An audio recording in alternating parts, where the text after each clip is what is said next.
Bismillahirrahmanirrahim. Assalamualaikum warahmatullahi wabarakatuh. Alhamdulillahirabbil alamin. Walladzi arsala rasulahu bil huda wa dinil haqq liyudhhirahu 'ala dini kullih. Wa kafaa billahi syahida wa asyhadu an la ilaha illallah wahdahu la syarikalah. Wa asyhadu anna Muhammadan abduhu wa rasuluh. Allahumma shalli ala Muhammad wa ala alihi wa ashabihi wa man tabi'ahum bi ihsanin ila yaumiddin. Ya ayyuhan nas ittaqu rabbakum alladzi khalaqakum min nafsin wahidah wa khalaqa minha zawjaha wa bassa minhuma rijalan katsiran wa nisaa'a wattaqullaha alladzi tasaaluna bihi wal arham innallaha kana 'alaikum raqiba. Wa ba'd, fa inna asdaqal hadisi kitabullah wa khairal hadyi hadi Muhammadin sallallahu alaihi wasallam. Syarrul umuri muhdatsatuha fa inna kulla muhdatsatin bid'ah wa kulla bid'atin dhalalah wa kulla dhalalatin finnar. Ayolah ikhwah, azza subhanahu wa ta'ala, tidak lupa doa kita haturkan pada Allah Rabb semesta alam. Di antaranya dengan alhamdulillahilladzi ahyana ba'dama amatana wa ilaihin nusyur. Allahumma inna nas'aluka ilman nafi'an wa rizqan thayyiban wa amalan mutaqabbalan. Allahumma inna ala dzikrika wa syukrika wa husni ibadatik. Allahumma anfa'na bima 'allamtana wa 'allimna ma yanfa'una wa rizqna ilman yanfa'una. Allahumma nas'aluka afiyatan fid dunya wal akhirah. Wastimir bahas al-qiraah min jami' sahih Bukhari ta'lif min al-imam Abu Abdullah Muhammad ibn Ismail ibn Mughirah ibn Badisbal Bukhari al-Ju'fi rahimahullahu ta'ala min kitab al-Jizyah walaan al-bab fi sulhi min ghazwati Siffin. Tema yang kita bahas kali ini berkaitan perdamaian atau tahkim antara Ali dan Muawiyah, yang di sana ada perang dahsyat, apa? Perang Siffin.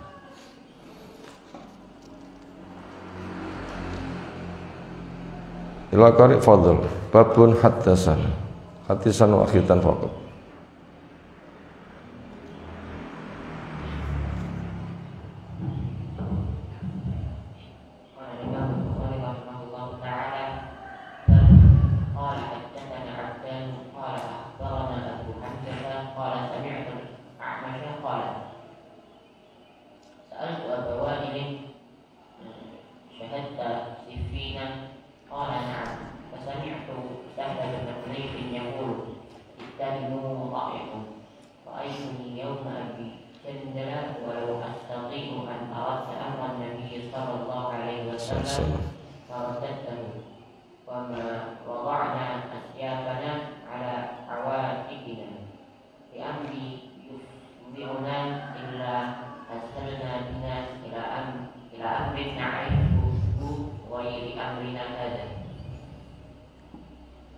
Qala mu'allif rahimahullahu ta'ala haddatsana Abdan akhbarana Abu Hamzah qala sami'tu al-A'mas qala sa'altu, saya tanya, kata A'mas, apa Wa'il, tanya pada Abu Wa'il,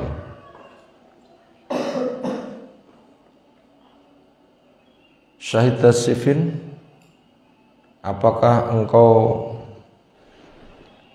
menghadiri perang Siffin? Tahun berapa perang Siffin? Tahun 36 Hijriah. Baina man wa man baina Ali wa Muawiyah. Qala jawabnya na'am iya. Fasami itu kata Abu Wa'il, saya mendengar Sahla bin Hunayfin pada Sahal bin Hunayf. Dia berada di pihak Ali. Sahal bin Hunayf berada di pihak Ali. Yaqul, Sahal bin Hunayf mengatakan, ittahimu ra'yakum, tuduhlah pendapat kalian. Ini merupakan jawaban balik. Kalau kalian menuduh kami akalnya kurang benar, maka kamu saja yang menuduh akal kamu yang kurang benar. Jangan kamu yang kurang benar menuduh kepada kami, katanya kami yang kurang benar. Kalimat ini ditujukan terutama kepada orang-orang Khawarij. Insyaallah nanti kita urai pokok permasalahannya. Alasannya, ra'aituni, saya melihat diriku sendiri, artinya saya mengalami sendiri. Apa ra'aituni? Makna bahasa? Saya melihat diriku sendiri. Apa makna istilah? Saya mengalami sendiri. Aku melihat aku, bukan di hadapan cermin. Aku melihat aku, bukan begitu. Tapi saya mengalami sendiri. Yauma Abi Jandalin, hari Abu Jandal. Apa sih hari Abu Jandal?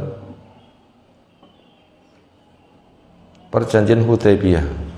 Catat ini.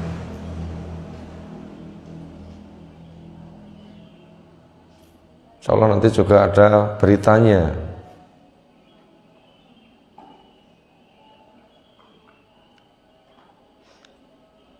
Berikutnya ada sebuah sikap. Lawis tati'u lau astati'u, andaikan saya mampu an aruda untuk ku tolak amron nabiyyi, perintah Nabi sallallahu alaihi wasallam, la radatuhu, niscaya saya akan tolak.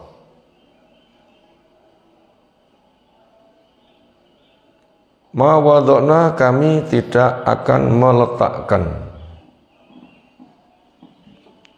asyafana, pedang-pedang kami, ala awatikina, di atas pundak-pundak kami. Li amrin, karena suatu urusan.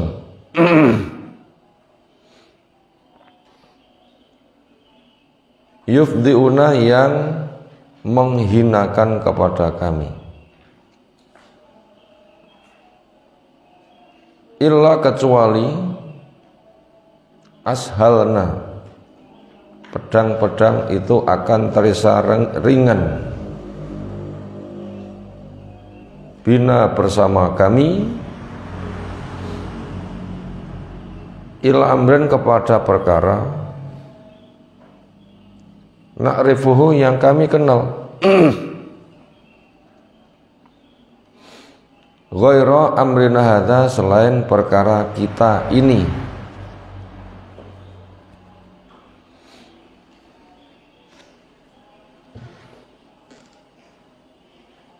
Untuk memahami ini,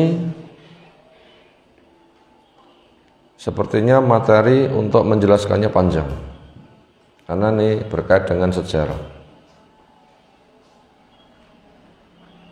Dari mana kita memulai ini? Kita memulai dulu dari istilah hari Abu Jandal. Apa tadi maknanya? Berkaitan perjanjian Hudaybiyah. Kita mulai dari situ, ini cerita. Hadis ini kalau kita tidak tahu kisahnya, nggak tahu ceritanya, kayaknya ya sulit untuk bisa paham. Angkat tangan, siapa yang paham hadis ini? Angkat tangan. Tak sangoni kalau saya cerita bener, insyaallah. Sekarang kita memulai tentang kisah tentang istilah hari Abu Jandal, yaitu perjanjian Hudaybiyah. Tahun berapa terjadi?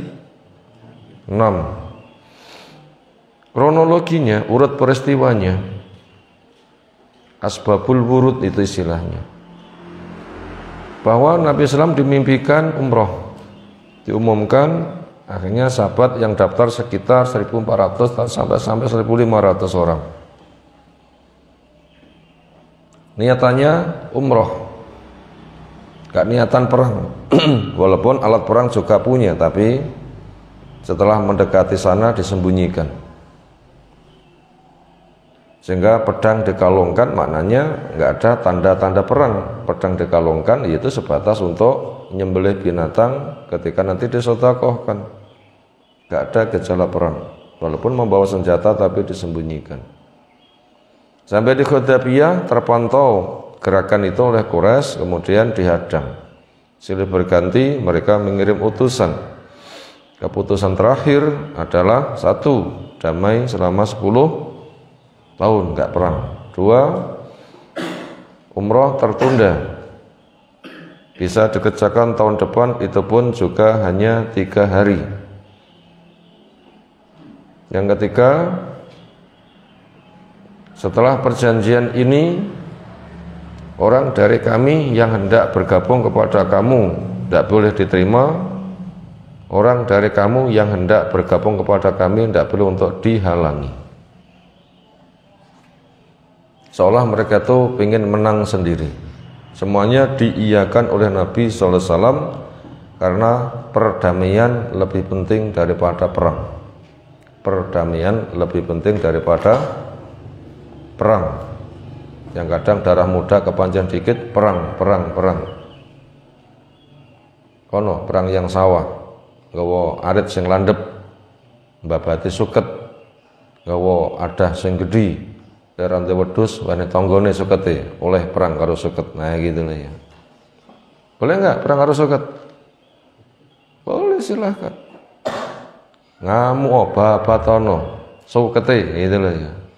Wis kelompok ada ono sak rantai sapi wehno tanggane, boleh itu, ghanimah itu ya. Itulah kurang lebih kayak anak muda yang belum tertata itu, kepanjang dikit perang. Wah begitu, bahaya itu. Damai lebih penting daripada perang. Nah setelah diteken, ditandatangani isi perjanjian itu yang diawali dengan Bismillahirrahmanirrahim, mereka protes. Apa itu Ar-Rahman? Apa itu Ar-Rahim? Bismika Allahumma saja. Itu juru tulisnya li buseken lafadz Ar-Rahman, rawahat Ar-Rahim, cukup dengan Bismika Allahumma. Ali enggak mau. Ya sudah, tunjukkan kepada aku mana yang dibahas di busek ini. Nabi mau sendiri. Hanya tulisannya dengan Bismika Allahumma. Ini perdamaian antara Muhammad Rasulullah SAW dengan Quraisy, bahasa gampangnya gitu. Apa itu Rasulullah? Tulis saja Muhammad bin Abdillah. Busekan lafadz Rasulullah. Saya tidak mau. Ya sudahlah, tunjukkan mana itu tulisannya. Ini busek. Hanya Muhammad bin Abdillah. Manut, kenapa? Perdamaian lebih penting. Sementara kata-kata itu tidak akan mengurangi martabat Nabi SAW. Saya betul-betul Rasulullah, walaupun dia tidak mengakui. Di antara konsekuensi orang yang hendak bergabung kepada Nabi dari Quraisy tidak boleh bergabung itu adalah Abu Jandal. Siapa Abu Jandal? Anaknya Suhail bin Amr. Siapa Suhail bin Amr?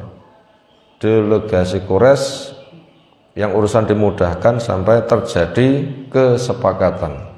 Ketika yang datang Suhail bin Amr, komentar Nabi SAW dengan sikap fa'al, sikap optimis, penuh harap doa, seolah urusannya gampang. Suhail bin Amr seolah urusannya gampang. Makanya kita bisa berfa'al. Apa contohnya berfa'al? Misalnya kita tuh bingung, saya hendak safar, kanan atau ngiri, mau cari Google gak ada sinyal, mau petunjuk Google Map gak ada sinyal, terus gimana? Kanan atau ngiri? Pada kondisi bingung kayak begitu, kanan atau ngiri? Pokoknya wongnya bingung nggak loh kidul. Tiba-tiba saja ada orang itu manggil, Min Yamin. Anak wong golek anak jenenge sapa? Yamin. Min Yamin. Yamin kuwi kanan, lek ngono aku tak kanan wae. Penuh optimis. Itu namanya fa'al. Itu namanya fa'al. Kalau begitu rasanya gampang. Ketika yang datang siapa? Suhail bin Amr. Nah, ketika sudah diteken, orang Quraisy yang hendak bergabung dengan Nabi tidak boleh ikut, maka orang pertama yang menyatakan keislaman dia adalah Abu Jandal. Bukan menyatakan keislaman, ingin bergabung dengan Nabi. Abu Jandal. Dia dibelenggu, dirantai. Kenapa? Karena masuk Islam. Sementara dia anak seorang tokoh Quraisy. Orang tuanya merasa malu. Begitu tertatih-tatih dengan kondisi dia dibelenggu, apa kata Nabi SAW? Kembalilah. Dia itu meronta. Bahasa gampangnya, saya kan saudara, saya masuk Islam. Dengan sengku saya dibelenggu, saya disiksa, saya mau bergabung, tolong saya. Kata Nabi SAW, kembalilah. Kenapa? Terikat perjanjian dari mereka ketika gabung dengan Nabi tidak boleh. Ini mengesan dengan hari Abu Jandal. Ghirah sahabat tahu kondisi kayak begini gak kuat. Masa saudara kita ndak tolong? Semangatnya ngajak perang luar biasa. Itu saudara kita, jelas dibelenggu kayak begitu, yang gabung dengan kita, gimana? Kata Nabi SAW, kepada mereka tidak boleh protes, damai dikedepankan, Allah memberikan jalan keluar. Itu istilah hari Abu Jandal. Semangat para sahabat luar biasa untuk membela darah saudaranya. Masa kita dihinakan dengan bahasa seperti itu? Yang nanti akan kita baca panjang lebar pada hadis bawahnya. Itu sekilas tentang kisah Abu Jandal. Akhirnya orang-orang semisal Abu Jandal ini, karena keislamannya orang Quraisy tahu, akhirnya mereka ditangkapi, dipenjara, karena mereka merasa khawatir kalau generasi muda masuk Islam, mereka nggak punya generasi, yang tua mati, yang muda nggak mengganti, hancur. Makanya generasi muda yang masuk Islam itu ditangkapi, penjara, paksa untuk murtad. Nah begitu. Yang kondisi kayak begini dari masa ke masa itu selalu ada. Dakwah digairahkan, generasi muda berduyun-duyun, sehingga orang-orang yang membela dengan tradisinya ketika sudah kehabisan generasi, mereka tuh repot sekali. Makanya mereka itu menjanji, kita punya organisasi ini, anak putu musuk sekolah nyanti, ayo nggak boleh sekolah kemana-mana, harus pada sekolah kita. Akhirnya yang lurus dituduh dengan tuduhan macam-macam, dan mereka mengunggulkan dengan keunggulan yang macam-macam. Sampai ketika nggak punya anak buah, mereka gabung kepada masyarakat, semua acara masyarakat diikutinya apa? Lerang ini rantai anak buah. Ada bahasa itu? Ada yang bisa menangkap? Saya nggak jelaskan, sinyal-sinyal saja. Pokoknya dakwah berkembang, orang menyambut, wah mereka itu jangan kebakaran jenggot. Susah besar. Orang Abu Jandal, CS, ini menyusahkan kepada tokoh-tokoh Quraisy. Karena generasi muda,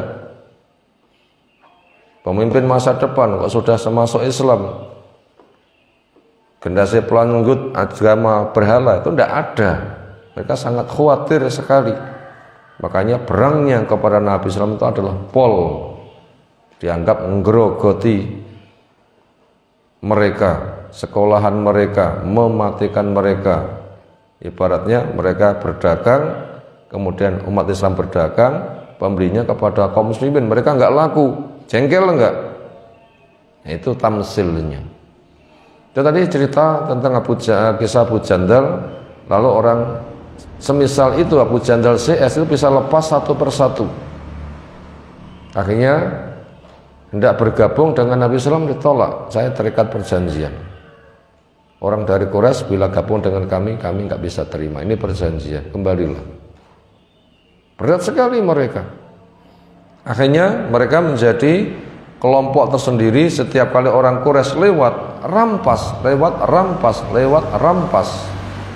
Kenapa? Mereka didolimi dan mereka dirampas. Mereka lewat genti dirampas. Akhirnya orang Quraisy kewalahan. Akhirnya Nabi SAW diberitahu, sudahlah kelompok yang lepas dari kami nggak bisa menangkap, justru merepotkan kami, sudahlah gabung dengan kamu saja. Nah, gabungnya di sini adalah gabung dengan keriduan, tidak ada tuduhan pengkhianatan. Sepenggal tentang kisah hari Abu Jandal. Kemudian ketika dihubungkan dengan perang Siffin, di situ ada kesamaan. Kesamaannya apa? Sekarang kita cerita dulu perang Siffin.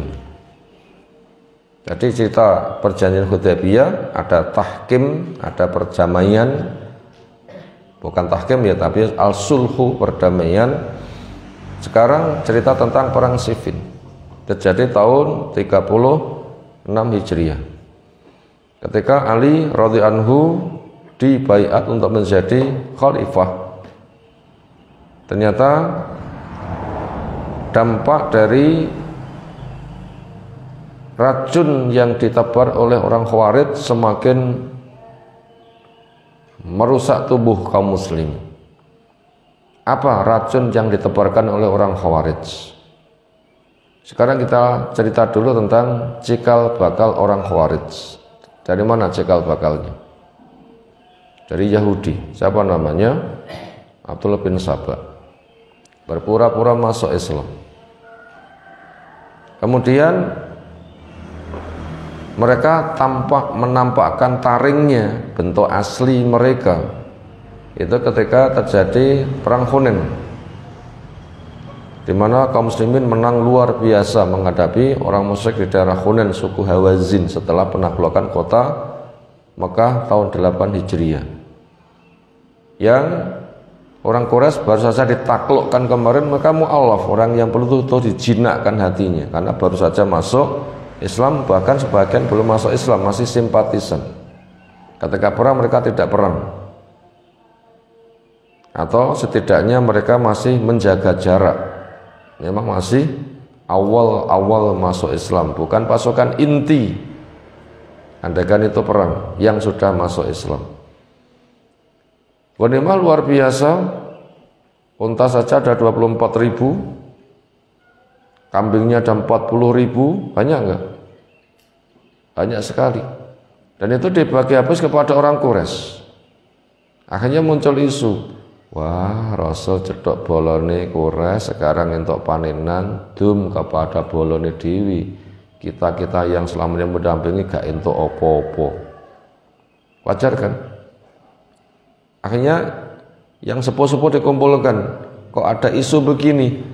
Kalau dari kami gak ada apa-apa.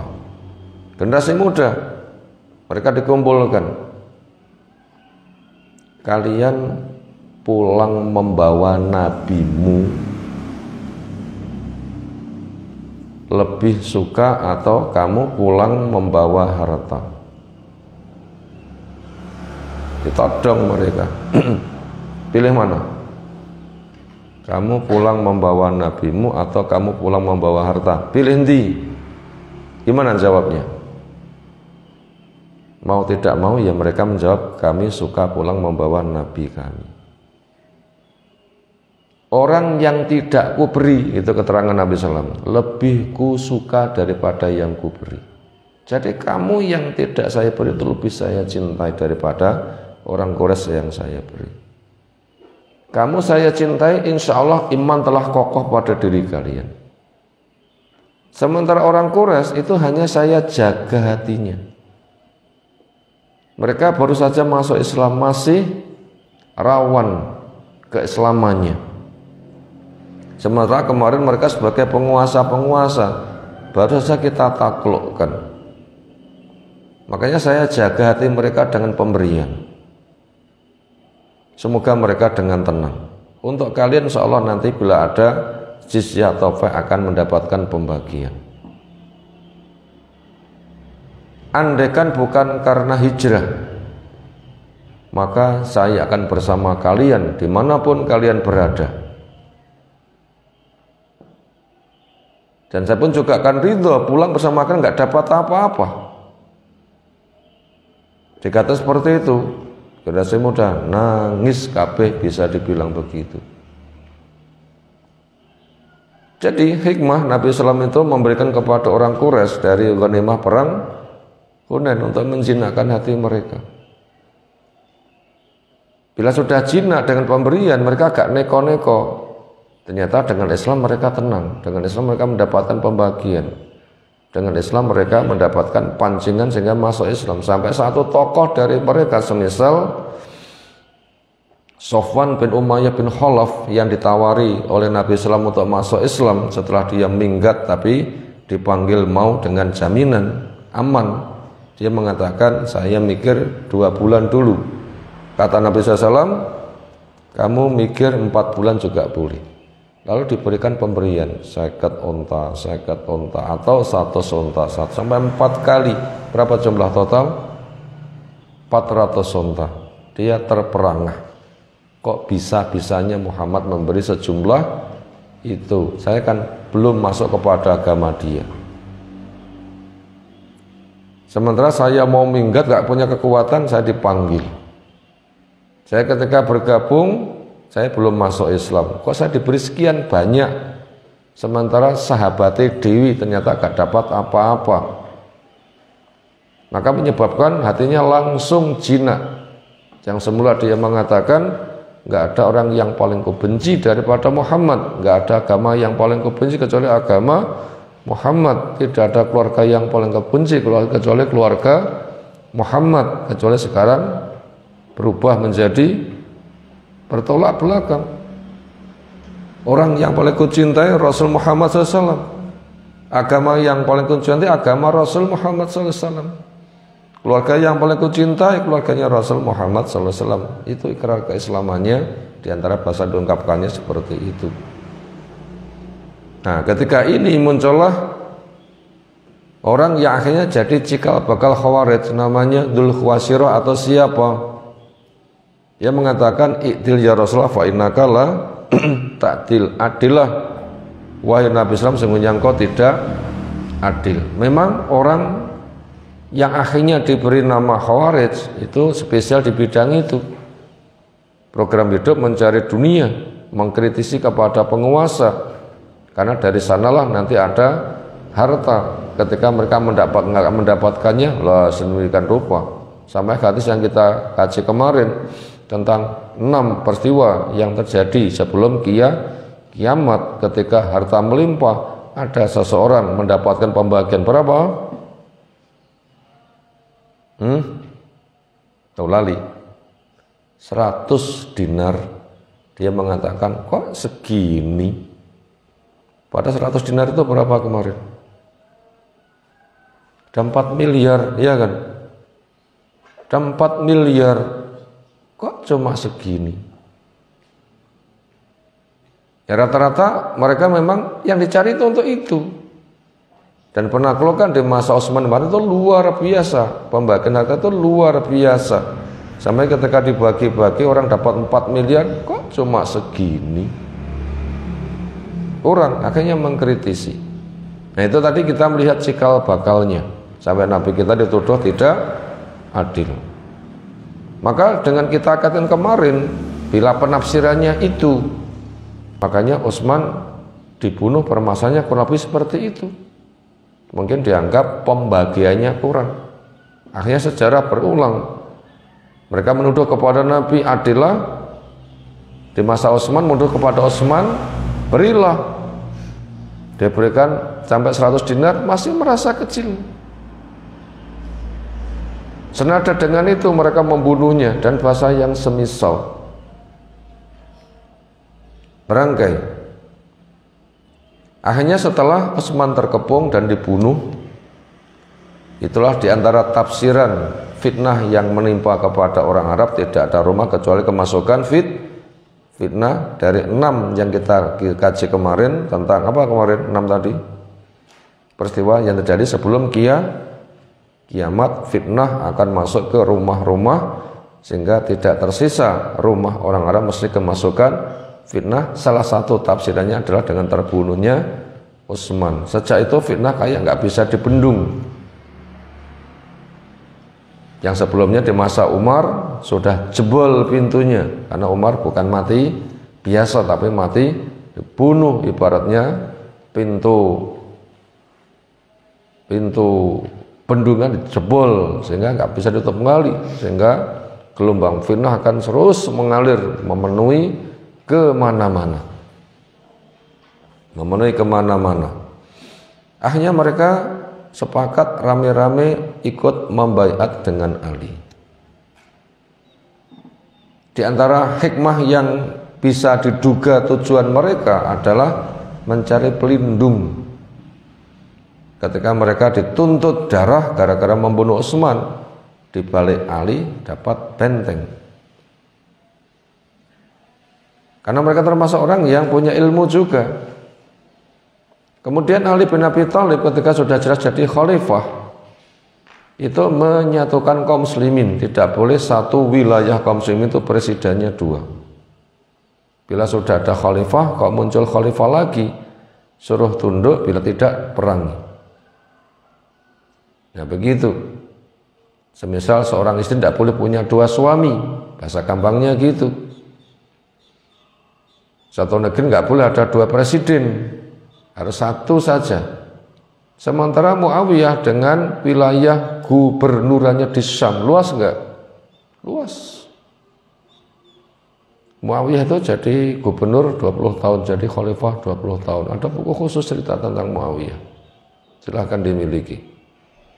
20 tahun jadi khalifah, 20 tahun menjadi gubernur dulu 20 tahun, berikutnya jadi khalifah. Dan itu merupakan benteng kaum muslimin untuk menghadapi musuh karena berbatasan dengan Romawi. Syam, mana kemarin wilayah Syam itu?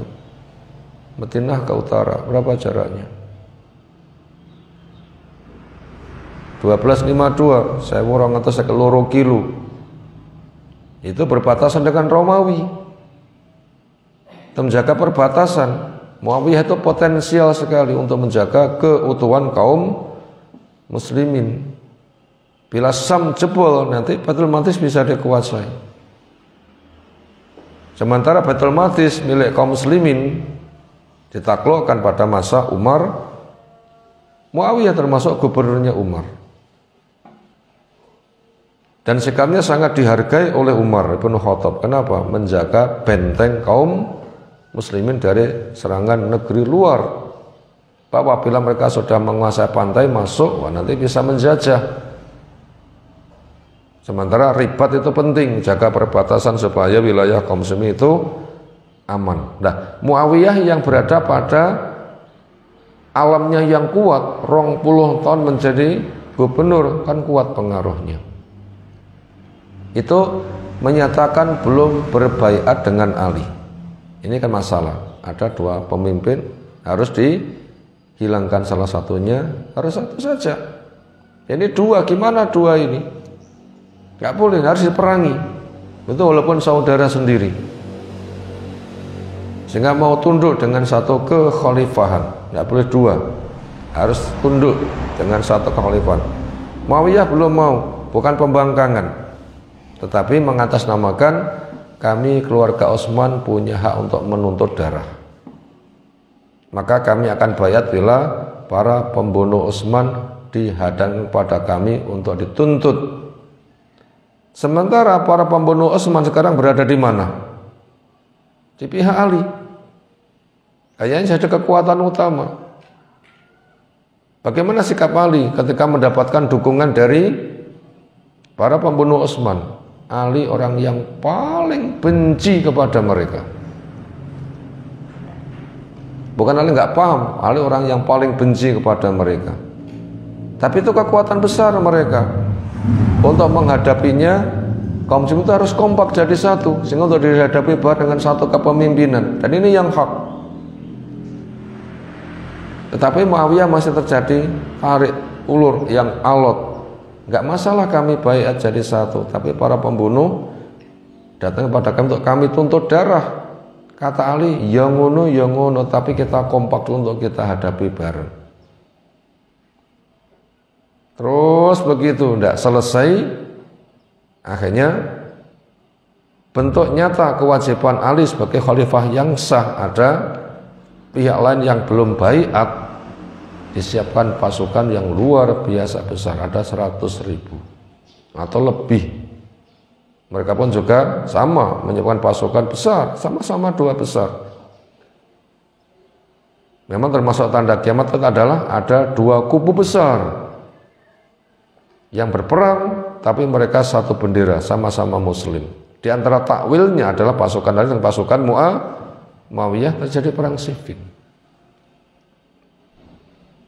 Pasukan Ali itu tidak pernah menyerang, hanya cukup dengan saling mengirim surat untuk berdamai dengan segala hujah. Kayaknya Muawiyah sendiri itu lembut, mudah, tapi orang sekelilingnya, semisal Amr bin As itu yang punya pendapat lain. Akhirnya Muawiyah pun juga masih memenuhi pendapat dia, yaitu tuntut darah dulu, baru kita baiat. Kata Ali, damai dulu, jadi satu dulu, kita selesaikan bareng. Bila kita sudah kuat, nangkap mereka bareng-bareng itu lebih mudah. Sekarang kita sedang dipecah, itu kan, sedang dipecah dua kelompok itu. Akhirnya memakan tenaga yang sangat besar sekali. Akhirnya ketika pasukan Ali diserang, baru membela diri. Tapi ketika mereka kalah, tidak boleh dikejar, nggak boleh dirampas harta dan istrinya. Kenapa? Mereka saudara kita. Tugas kita itu hanya menggiring mereka supaya baiat satu kepemimpinan. Ammar bin Yasir termasuk berada di pihak Ali. Sementara Ammar ini adalah orang yang kayaknya bisa menjadi pembeda antara dua ijtihad Ali dan ijtihad Muawiyah, itu yang benar yang mana. Maka tuh kayaknya itu berada pada diri Ammar. Nah begitu. Jadi Ali punya ijtihad, ketika sudah ada khalifah yang sah, yang lain belum baiat, maka itu harus diperangi sampai tunduk. Sementara pendapatnya Muawiyah mewakili bangsanya, masalah baiat gak jadi masalah, tetapi para pembunuh serahkan kepada kami. Bila kami belum, kami tidak bisa, karena orang yang membunuh Utsman berada di balik kamu. Ini pendapat, mana yang benar? Dua pendapat. Kayaknya ini penyelesaiannya berada pada diri Ammar, karena hadis sangat banyak sekali disebutkan kasihan Ammar, dia dibunuh oleh bugot pembangkang. Nah begitu, kasihan Ammar, dia dibunuh oleh bugot pembangkang. Hadis ini menyebar, karena diungkapkan ini ketika terjadi penggalian parit persiapan perang Khandaq. Ketika Ammar ikut menggali parit, wadah numpang di pundaknya sampai berdebu luar biasa, dan dikibasi oleh Nabi, dikatakan kasihan Ammar, dia dibunuh oleh pembangkang. Menyebar berita ini, hadis ini, siapapun paham. Sampai Muawiyah, Amr bin As paham tentang hadis ini. Dan ternyata Ammar bin Yasir berada di kubunya Ali. Akhirnya dia terbunuh. Akhirnya perselisihan menjadi gamblang siapa yang hak dan siapa yang batil.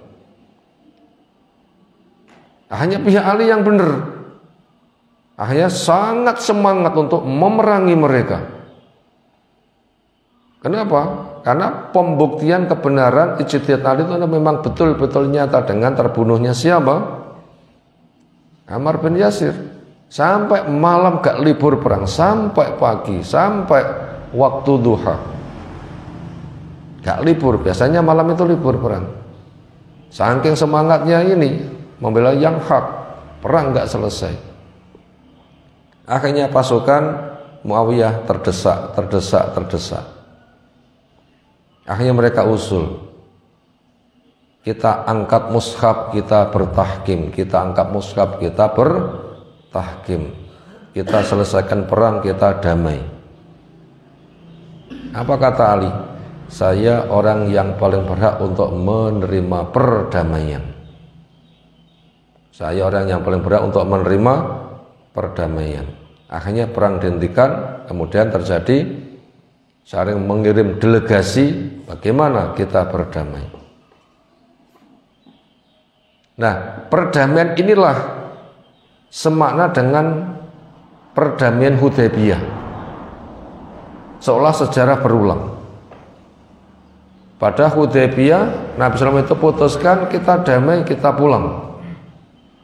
Orang-orang kayak tidak bisa. Bagaimana kita dihinakan kok begitu saja mau-maunya. Padahal bukankah bila kita mati bangkai kita di surga, mereka mati bangkai mereka di neraka. Kata Nabi SAW, betul. Tetapi sekarang damai. Kita pulang. Ketika Ali memutuskan kita damai, banyak orang yang tidak mau untuk diajak damai. Terutama dari orang Khawarij. Mereka itu sudah terdesak, kita tuntaskan saja. Kenapa kita hentikan? Kata Ali, saya orang yang paling berhak untuk menerima perdamaian ini. Nah begitu, saya orang yang paling berhak untuk menerima perdamaian ini. Kemudian ketika sudah disepakati damai, wakil dari Muawiyah ada Ammar bin As, wakil dari Ali semula ditunjuk Ibnu Abbas, tapi banyak orang yang usul tunjuk saja Abu Musa karena dia netral, gak ikut di dalam kancah peperangan ini. Akhirnya dipilihlah Abu Musa al-Asy'ari. Ketemu isinya apa? Isinya Muawiyah kembali ke wilayah gubernurannya, urus ke gubernuranmu, sementara Ali kembali ke Irak, ke Basrah untuk mengurusnya, dan masing-masing menyembuhkan luka sendiri-sendiri dari hasil resiko peperangan. Kita akan apa? Ini perjanjian antara Ali bin Abi Thalib sang Amirul Mukminin. Apa kata Ammar? Buang lafaz Amirul Mukminin.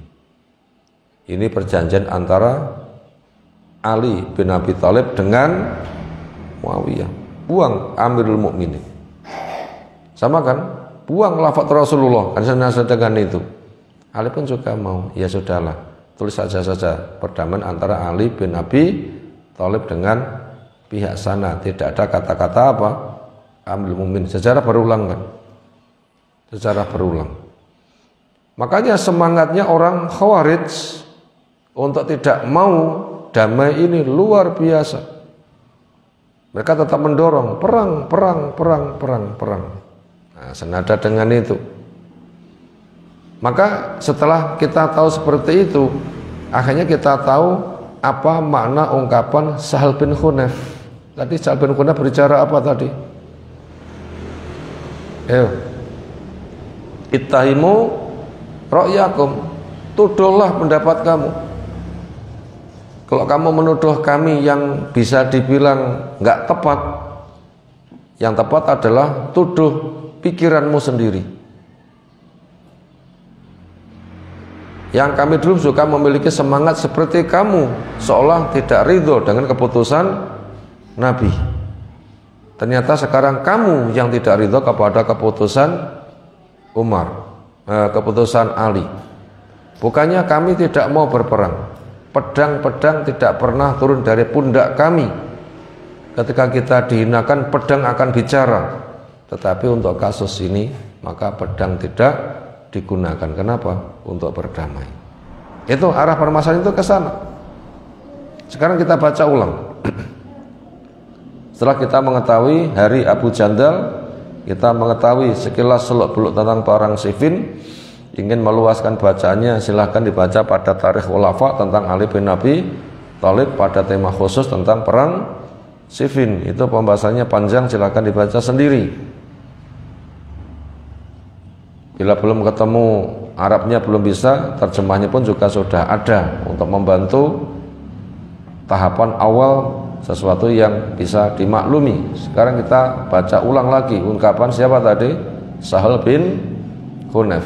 Ittaimu ru'yakum, tuduhlah akal kalian. Kepada siapa ditujukan ini?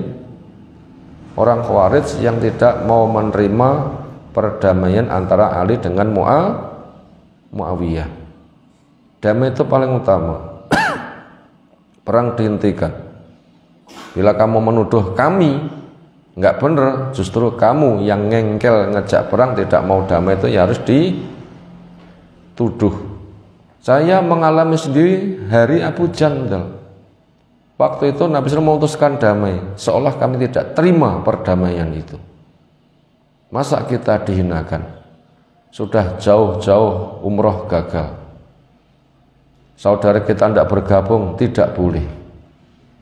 Padahal bila kita perang, bangkai kita di surga. Kenapa? Kita harus ngalah seperti ini. Kata Nabi SAW, ringkasnya damai dan pulang. Lau asnati, andaikan saya mampu an aruda untuk kotolak amron Nabi, keputusan Nabi SAW untuk damai, untuk pulang, andaikan kami mampu menolak, larodatun saya tolak, tapi kami nggak mampu. Kenapa? Tunduk pada pimpinan harus. Diputuskan damai, damai. Masuk sekarang Ali putuskan damai, kita harus damai. Bila kamu punya semangat nggak mau, memang dulu kami pernah. Tapi akhirnya kami yang menuduh pikiran kami. Kenapa nggak tunduk pada Nabi? Akhirnya kami tunduk. Maka sekarang kamu harus tunduk kepada keputusan Ali. Damai ya damai.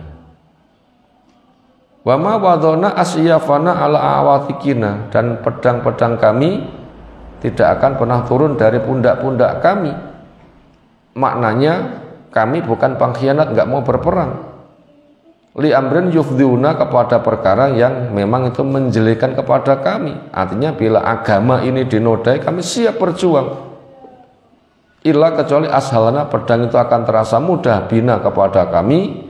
Illa amrin naflu, kepada perkara yang kami kenal. Agama dihina, kami siap berjuang.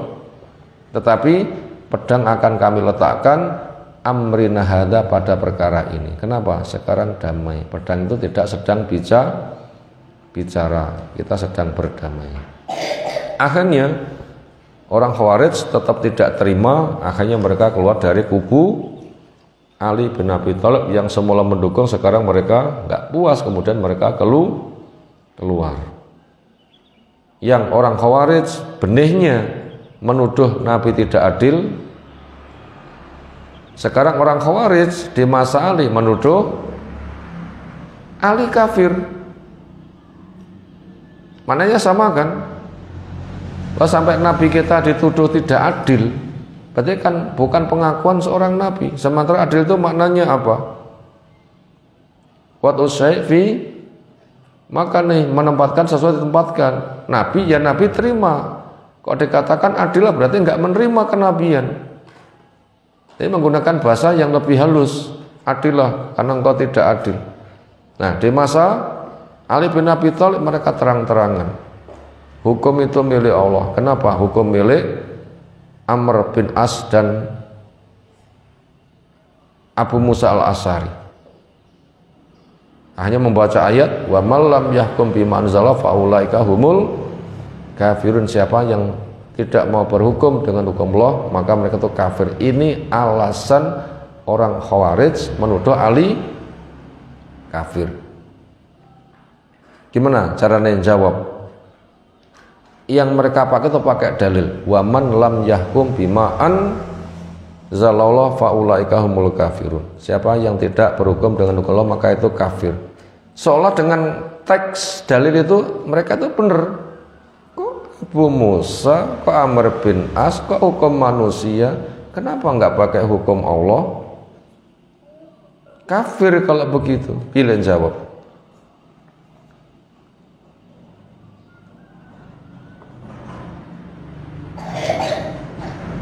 Gimana jawabnya?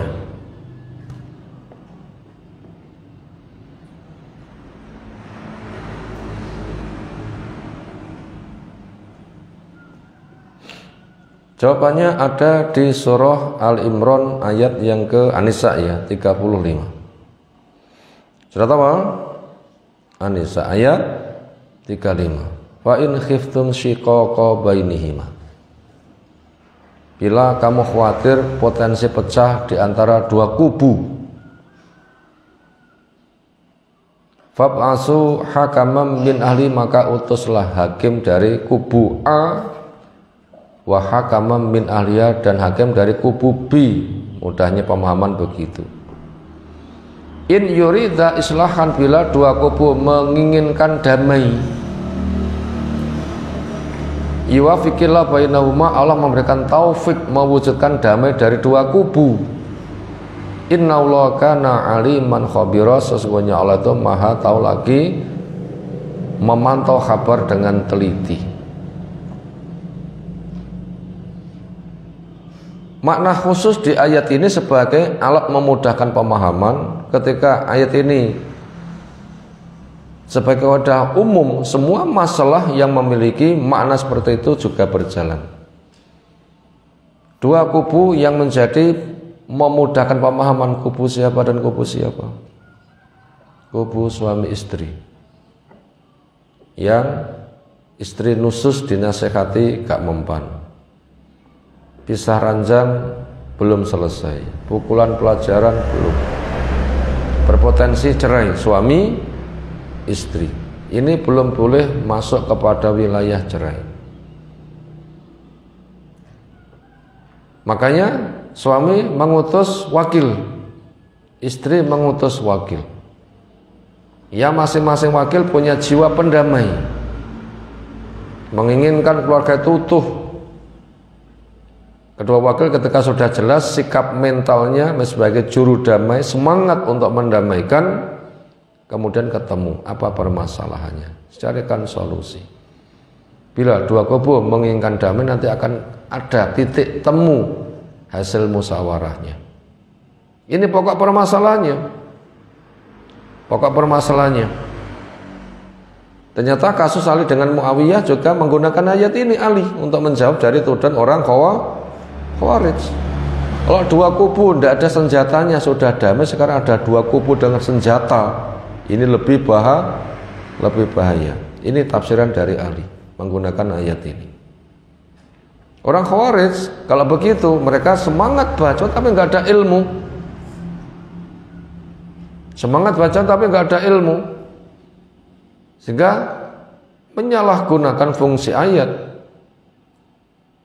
Siapa yang tidak berhukum dengan hukum Allah maka kafir. Kok hukum dipegang oleh Abu Musa, kok Amr bin As kafir? Loh, dangkal kan pemikirannya? Dangkal. Itu namanya kelompok Wa'diyah. Sudah terngiang sebuah ancaman, nggak menggunakan ayat-ayat yang lain. Dan itu cukup banyak seperti itu.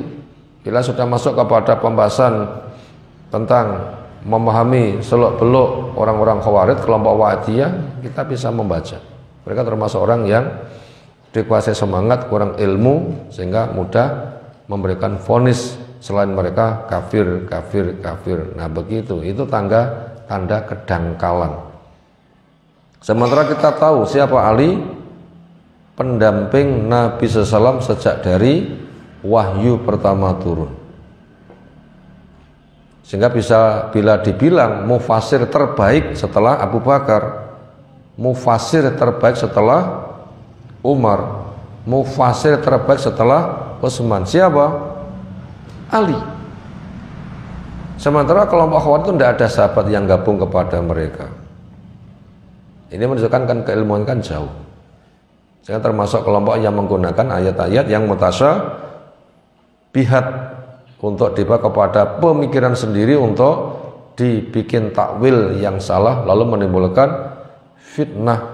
Sebagaimana di Al-Imran ke-7, wa amal ladzina fi qulubihim zayghun fayattabi'una ma tashabaha minhu ibtighal fitnati wa ibtigha'a ta'wilih wa ya'lam ta'wilahu illa Allah warasihun, dan seterusnya ayat ada pembahasan di situ. Jadi orang yang di hatinya ada penyakit menggunakan ayat yang mutasyabih dibawa kepada akal sendiri lalu menimbulkan fitnah. Khawarij seperti itu.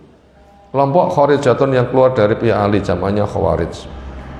Akhirnya mereka membunuh kepada sahabat. Ali menyelesaikan, terjadilah perang Nahrawan. 10.000 pasukan dari mereka, yang tersisa tinggal 10. Yang 10 ini lari ke Bahrain, dan Bahrain itu markasnya orang Majusi. Maka antara Majusi, Khawarij, Syiah ini sama. Nah itu petanya, kita butuh paham petanya seperti itu. Sampai sekarang daerah Bahrain adalah markasnya mereka. Itu beda pakaian saja. Jadi antara Majusi, Khawarij, Syiah itu sama, cuma beda baju. Mereka adalah orang-orang yang menimbulkan fitnah, mengadu domba kaum muslimin. Nah begitu. Itu gambarnya ke sana.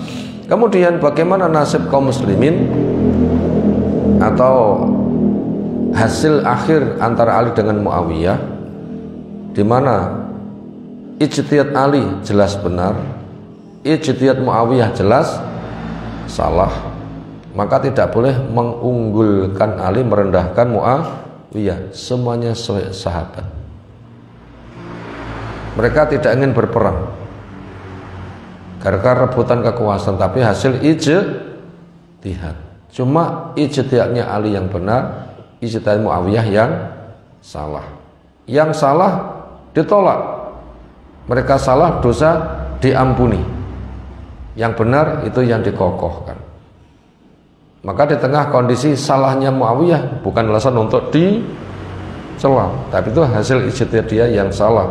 Karena apabila ada hakim membuat sebuah ijtihad menyelesaikan masalah, bila benar dapat pahala cocok dengan sunnah, bila salah maka payahnya masih berpahala, salahnya ditolak, nggak bisa jadi ketetapan hukum, kemudian kesalahan mereka diampuni oleh Allah Subhanahu wa Ta'ala. Maka sahabat semuanya dihormati, cuma mereka bisa salah. Itu semua diantaranya secara sebab hasil konspirasi orang Yahudi dengan berbaju sanes untuk mengadu domba kaum muslimin. Itu untuk mendudukkan antara Ali dengan Muawiyah. Kemudian hasil akhir bagaimana kaum muslimin, dua kubu mukmin yang sedang tempur, termasuk tanda kiamat. Kurang lebih maknanya tidak terjadi kiamat kecuali ada dua kubu yang tempur sama-sama benderanya sama. Itulah tafsirannya kubu Ali dengan kubu siapa? Muawiyah yang sudah kita sebutkan. Dan ternyata ketika Ali dibunuh oleh orang Khawarij, siapa yang membunuh Ali? Abdurrahman bin Muljam. Ternyata itu sebatas untuk cari mahar.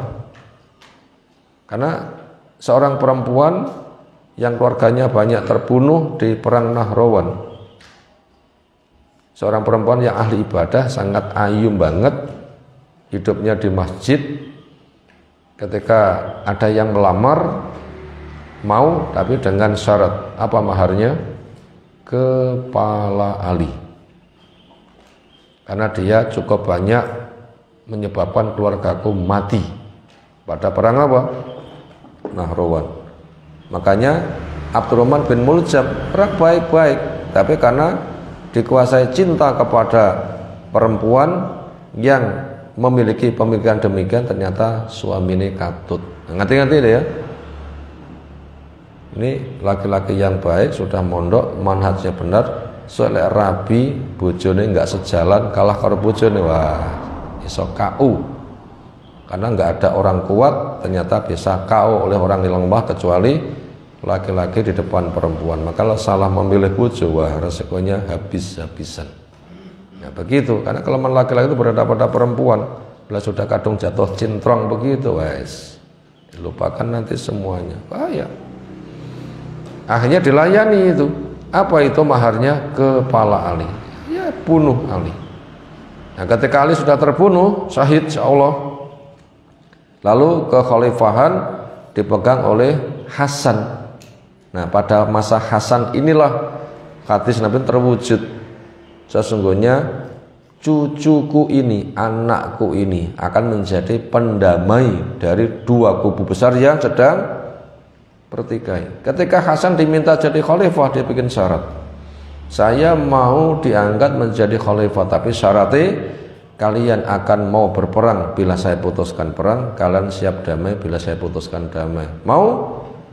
Ketika mereka mau, baru Hasan siap dibayar untuk menjadi khalifah. Apa gebrakan paling utama?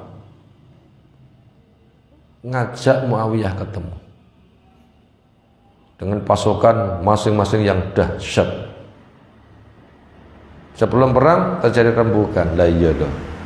Pasukan kita sedahsyat ini lek perang.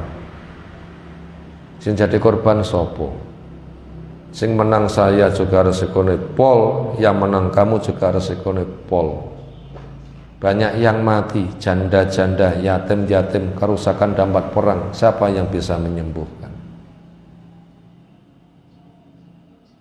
Maka daripada itu, kamu pengen maju sebagai khalifah, monggo aku tak mundur wae.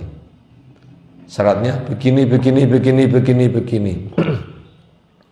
Muawiyah menyetujui. Hasan mundur. Sejak itulah kaum muslimin kompak jadi satu. Itu namanya Amul Jam'i, tahun perdamaian utuhnya kaum muslimin. Maka jasa Hasan luar biasa.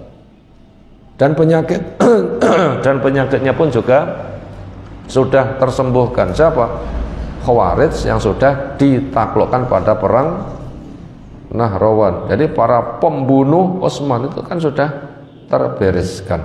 Dengan mereka bisa ditaklukkan pada perang Nahrawan, tinggal tersisa 10 tadi dari pasukan mereka.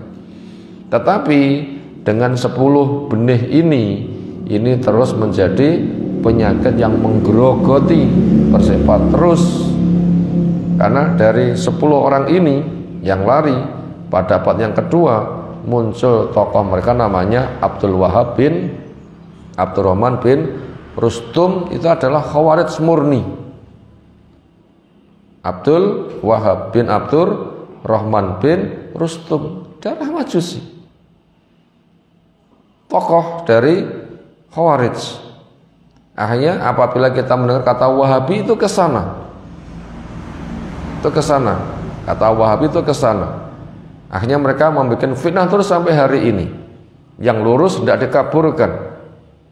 Apa sekarang bahasa yang banyak diangkat?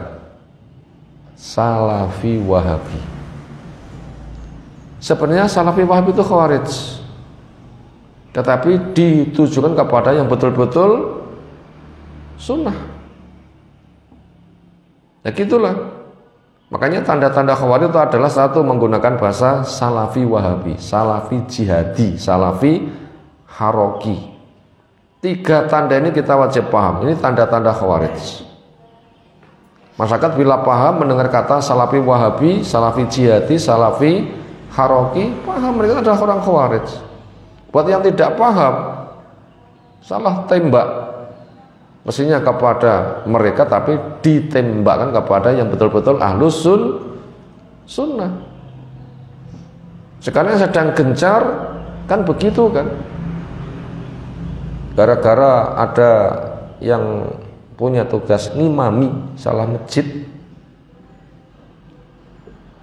biasanya 13 mek 11 langsung diprotes, selesai salat diubengi nanti keter nah begitu loh ya.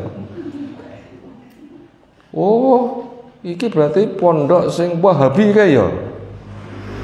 Yes. Nanti geri lah ya. Nah, peristiwa Ramadan kali ini istimewa. Saudara pengen tahu, siapa tahu beritanya, cari sumber beritanya seperti itu.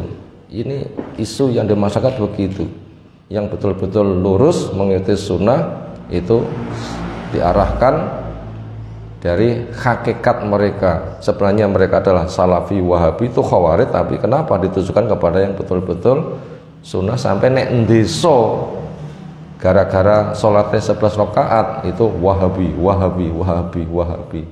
Itulah menghadapi masyarakat awam gara-gara ada orang yang membuat takwil, membuat fitnah, itulah kerja mereka. Kerja mereka seperti itu. Itu kita alami. Itu alami, ada sejarahnya. Dampak dari itu sampai masuk ke pelosok, sampai anak sing santri nangis barang diruyuk oleh mereka dan seterusnya. Nah, ke depan nanti bisa bikin langkah pengalaman gitu loh ya. Ada tugas ya, nanti ada pengawal yang ngerti. Nah, daerah kono orang sama sekali ternyata KP masjid tinggo ya kena tuduhan. Ya Allah, mesti gelem masjid diajak sholat tarawih 11 rakaat. Nah, gara-gara jumlah tak sudah dituduh Wahabi. Beresiko nih. Demikian yang kita kaji pagi hari ini. Ini apabila belum paham silahkan nanti dibaca tentang perang Siffin, tentang Hudaybiyah, itu butuh berulang-ulang. Ini memang rangkainya sangat panjang. Bila kita ngerti sejarah nanti insya Allah paham makna hadis ini. Tapi kalau tidak ngerti sejarah ya bisa kabur. Belajar butuh untuk berulang-ulang. Demikian kita cukupkan dulu. Subhanakallahumma bihamdika asyhadu an la ilaha illa anta astaghfiruka wa atubu ilaik. Assalamualaikum warahmatullahi wabarakatuh.